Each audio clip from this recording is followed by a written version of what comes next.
Hmm. Assalamualaikum warahmatullahi wabarakatuh. Selamat malam, Bapak dan teman-teman semuanya. Perkenalkan, kami akan mempresentasikan materi atau tugas akhir dengan dengan judul Analisis dan Pemodelan Siklus Akuntansi pada PT Semen Padang yang beranggotakan saya sendiri Sabrina Megnas, lalu rekan saya Sofia Novita Siole dan rekan saya satu laginya Raisa Gusni Jayati.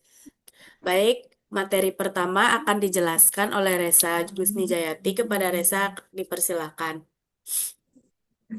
Baiklah, saya akan menjelaskan tentang profil perusahaan dan bidang usaha. Yang pertama, profil perusahaan, nama perusahaan dan lokasi. PT Semen Padang merupakan pabrik semen pertama di Asia Tenggara yang terletak di Jalan Raya Indarung, Kecamatan Lubuk Kilangan, Kota Padang 25237, Sumatera Barat. Yang kedua, bidang usaha. PT Semen Padang bergerak di sektor industri semen sebagai produsen semen Portland, bagian dari rantai bahan bangunan dengan cakupan nasional dan ekspor ke beberapa negara. Selanjutnya, struktur organisasi. Struktur organisasi PT Semen Padang yang pertama yaitu Dewan Komisaris Utama, selanjutnya Dewan Komisaris, Dewan Direksi, lanjut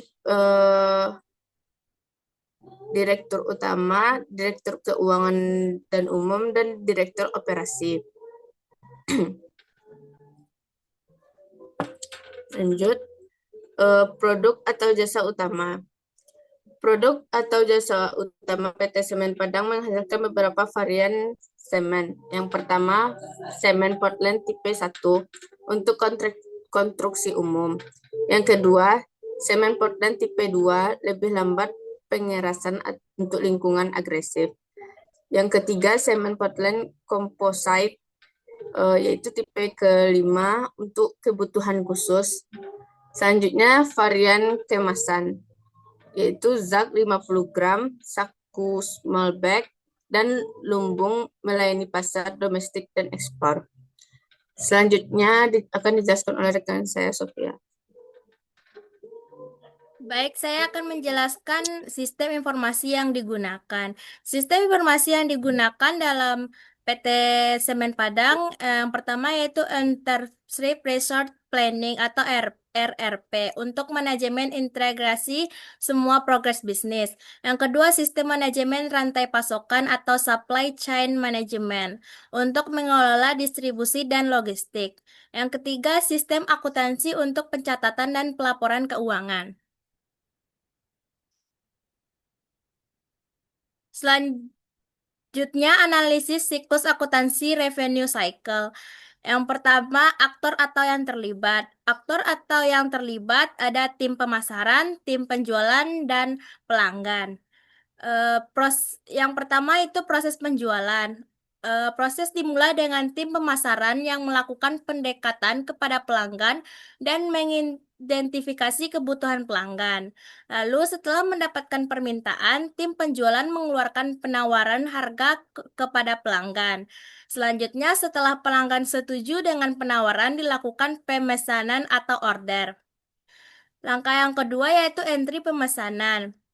Entry pemesanan menerima pesanan pelanggan. Data pesanan pelanggan dicatat dalam dokumen pesanan penjual. Yang kedua, memeriksa ketersediaan. Setelah ketersediaan ditentukan, sistem akan mengonfirmasi persediaan. Eh, yang ketiga yaitu order yang diterima dicatat dalam sistem RRP dan diteruskan ke divisi produksi untuk persiapan produk.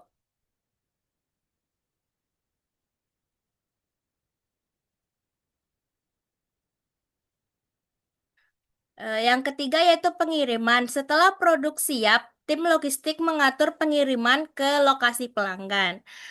Selanjutnya, setelah mengirim akan terjadi penagihan. Dan penagihan itu ada pembuatan faktur dan memperbarui piutang usaha. Yang kelima itu pengumpulan kas. Pelanggan melakukan pembayaran sesuai dengan termin yang disepakati. Selanjutnya, setelah pembayaran diterima, dicatat dalam siklus akuntansi untuk memperbarui laporan keuangan.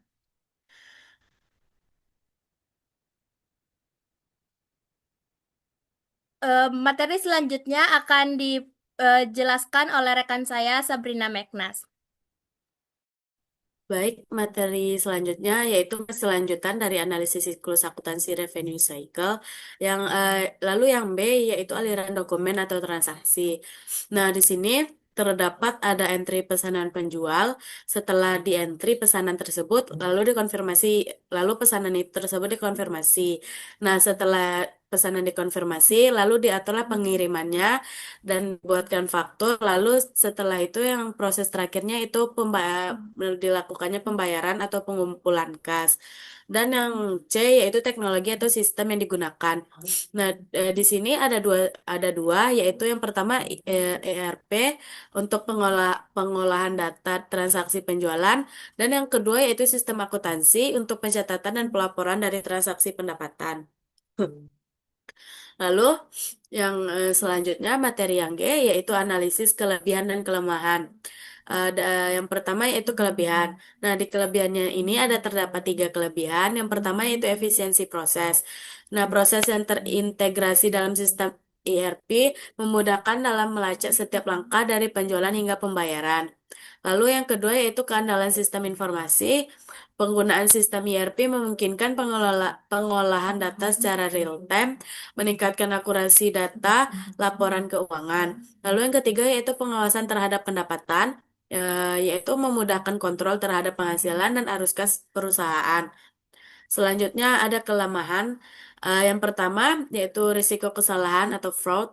Eh, di sini terdapat risiko kesalahan manual dalam penginputan data atau potensi fraud baik dari internal maupun dari pelanggan. Nah, lalu yang kedua, ada ketergantungan pada teknologi. Jika terjadi kegagalan sistem, maka otomatis proses penjualan bisa terhambat. Yang ketiga, ada kesesuaian dengan prinsip pengendalian internal. Nah, di sini memerlukan pemisahan tugas antara proses penjualan dan akuntansi untuk meminimalisir risiko dari fraud tersebut. Sekian penjelasan dari kelompok kami. Terima kasih atas perhatiannya. Mohon maaf jika ada kesalahan. Assalamualaikum warahmatullahi wabarakatuh.